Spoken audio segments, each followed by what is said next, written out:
competition but art is not about competition.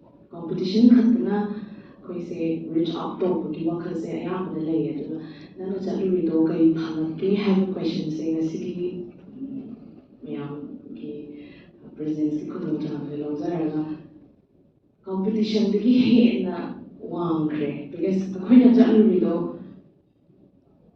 akhoi folk music akhoi traditional music akhoi culture se represent to ma tam da competition darkar oi da na khale egum culture se compete tawra agati kam something kalai da ma soire duna akhoi any part of the world wapham amda chalu ma tam da only bhabu tara khatang ge sang manga khatang ge sang adu da akhoi kisi khata mar so e Manipur has a sakta ko phangbasi. It's more than a competition. Adu degi hai na biggest achievement like the brand khale being an artist.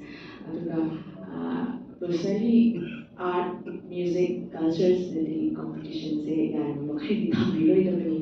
Adu the thing I achieved masak takpa ko leibakpu ko sakta ko phangjaru se biggest achievement in a country.